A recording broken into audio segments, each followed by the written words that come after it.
let's get a move on and connect with another corporate voice. We've got Chandar Agarwal, MD at TCI Express, now joining in on the show. Thanks so much for taking time out. We wanted to get in a sense as to what the outlook is with the freight costs going higher. Can you just give us a sense as to what the impact of the higher fuel prices and the freight prices and the impact on demand, if any?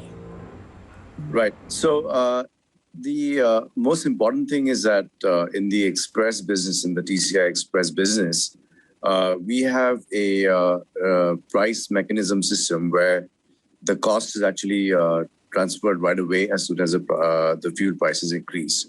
However, in the spot market, where a large chunk of the logistics moves, there we have seen a really high increase in the freight rates. But positively, the demand hasn't really come down because logistics is something that goes on, even though, with the high costs, we don't really see a reduction in the transportation happening, or even for that matter, people traveling in the cars are reduced. It's just that the cost is passed on. So we are in that stage where, the economy is also restarting post-COVID and all of that.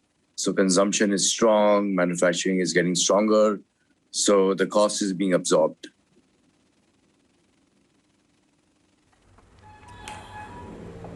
Okay, fair enough.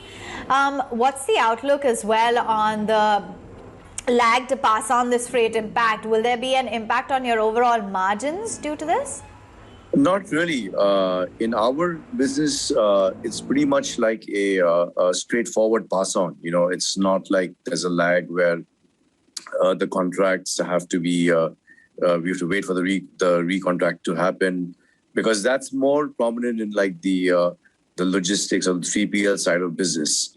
But in the express business, where the demand is continuous, and we have demand from all fronts. We have the SMEs, we have the large manufacturers. So all of these guys, the shipments have to be delivered before time, and for that, the cost is easily absorbed.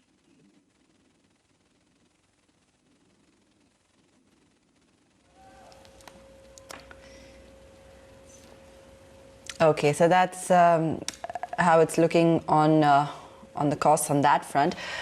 Do you think the economic recovery will also help to boost the demand for logistics? And are you looking at investing according to those projections? What is your sense when it comes to the uptick and how things will shape up? So, it's a very, the economy, the way it moves is all dependent on a lot of factors, as we know, like the banking, the interest rates and all of that. And the consumption has been strong in this COVID year, with especially the farming sector. Going forward, I see that the middle class, the major chunk of the economy that spends, will come to light. So we will see that that consumption is going to go up, and with that, definitely, when that happens, the logistics requirements also go up. So if the government is projecting an annualized GDP growth of, 5 or 6%, then we would see also a growth of at least 12 to 15%.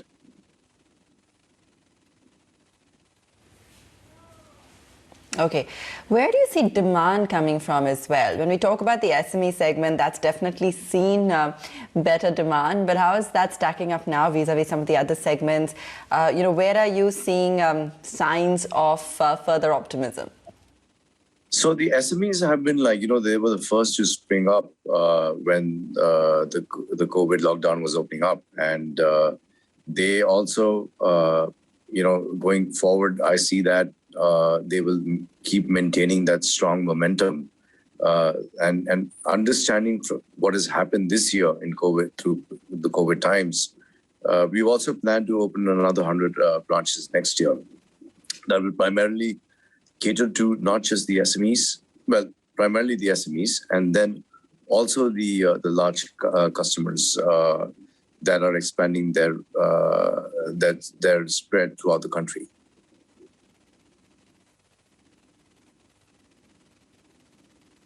What's the sense that you're getting when it comes from your overall margin picture? Because you have managed to maintain a steady margin trajectory. You spoke about how your margins are not going to be impacted with these, with the change in rates as well. So, what kind of margin trajectory are you looking at? There is no change as such at all in our projections, and we will continue maintaining at least 35 to 40% increase year on year in our EBITDAs, and I think it'll show when Q4 is over. That will definitely be the case.